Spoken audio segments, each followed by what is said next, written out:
नमस्कार साथियों। सभी लोग जानते हैं भगवान विष्णु का निवास स्थान बैकुंठ है। और ये बैकुंठ कहाँ है? आज इसी के बारे में थोड़ी सी बात करेंगे। कुंठ का अर्थ है जहाँ कुंठा ना हो।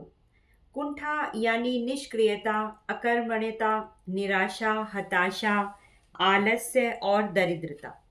इसका मतलब ये हुआ कि बैकुंठ धाम ऐसा स्थान है जहाँ कर्महीनता नहीं है, निष्क्रियता नहीं है।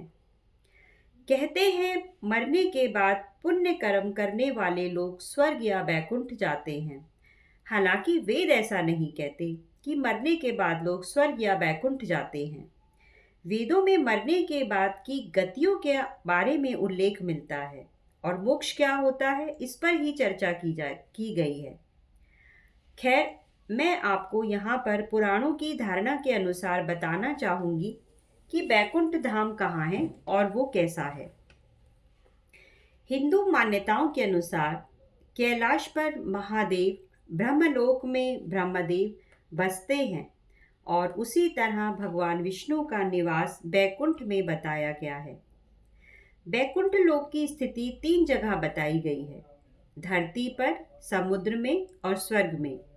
बैकुंठ को विष्णु लोक और बैकुंठ सागर भी कहते हैं। भगवान श्री कृष्ण के बाद इसे गोलोक भी कहने लगे।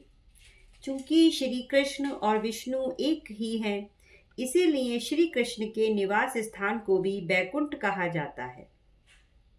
पहला बैकुंठ धाम। धरती पर बद्रीनाथ, जगन्नाथ और द्वारिकापुरी को भी बैकुंठ धाम कहा जाता है।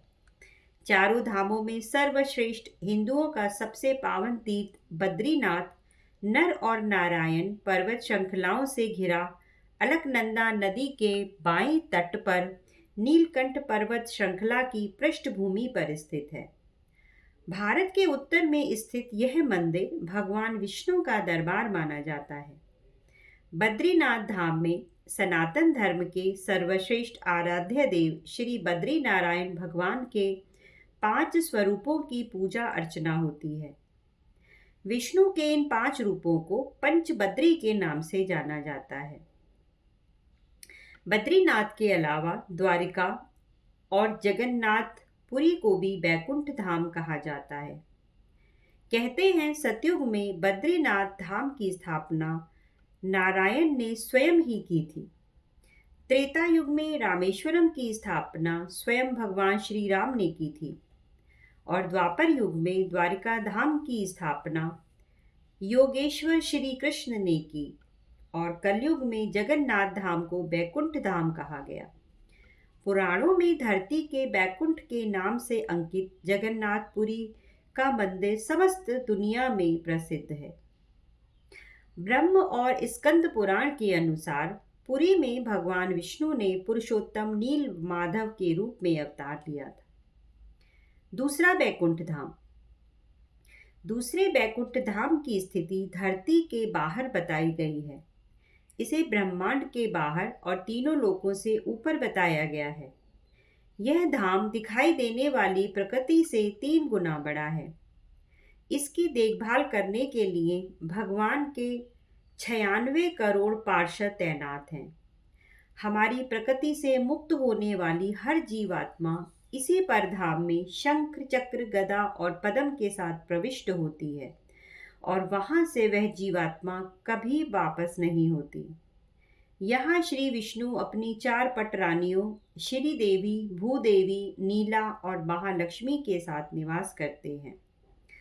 इसी बैकुंठ के बारे में कहा जाता है कि मरने के बाद विष्णु भक्त पुण्यात्मा यहाँ पहुँच जाती है। पुराणों के अनुसार इस बैकुंठ की स्थिति हमारे ब्रह्मांड से परे है।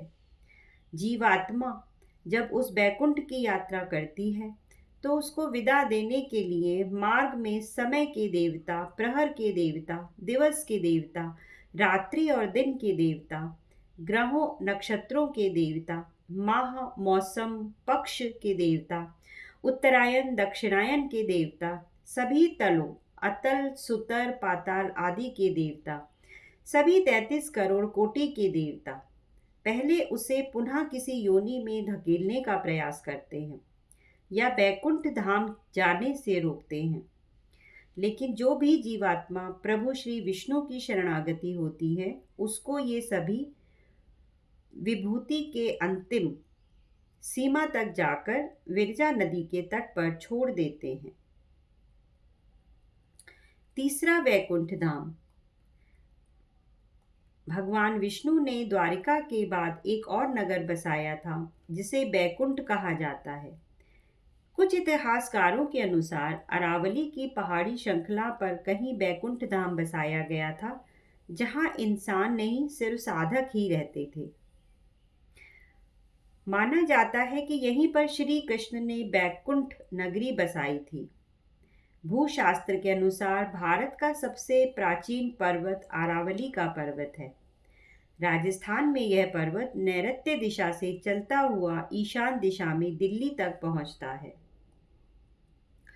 अरावली या अरवली उत्तर भारतीय पर्वतमाला है।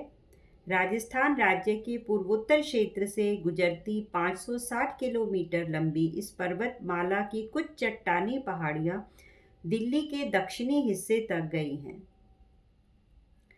बैकुंठ और परम धाम में क्या अंतर है? कहते हैं परम धाम में जाने के बाद जीवात्मा सदा के लिए जीवन और मरण के चक्र से मुक्त हो जाती है। यह धाम स्वयं प्रकाशित है। यहाँ न सुख है न दुख है, बस परम आनंद है। बैकुंठ धाम। मान्यता है इस धाम में जीवात्मा कुछ काल के लिए आनंद और सुख को प्राप्त करती है, लेकिन सुख भोगने के बाद उसे पुनः मृत्यु लोक में आना होता है। इस स्थान को स्वर्ग से ऊपर बताया गया है। बैकुंठ के ऊपर कैलाश पर्वत है। बैकुंठ को सूर्य और चंद्र प्रकाशित करते हैं। यहाँ गौर करें तो यह विष्णु का बद्रीनाथ धाम हो सकता है। हिंदू मान्यताओं के अनुसार भगवान श्री विष्णु के धाम को बैकुंठ धाम कहा जाता है। अपने चारों धामों के नाम तो सुने ही होंगे, बद्रीनाथ, द्वारिका, जगन्नाथ और रामेश्वरम। इनमें से बद्रीनाथ धाम भगवान विष्णु का धाम है। मान्यता के अनुसार इसे बैकुंठ धाम भी कहा जाता है। यह जगत पालक भगवान विष्णु का वास होकर पुण्य, सुख और शांति का लोक माना जाता है। तो ये थी बैकुंठ धाम के ऊपर एक जानकारी। आशा करती हूँ आपको ये वीडियो पसंद आई होगी। इसी के साथ अपने वीडियो का समापन करती हूँ। आपका दिन शुभ रहे। नमस्कार।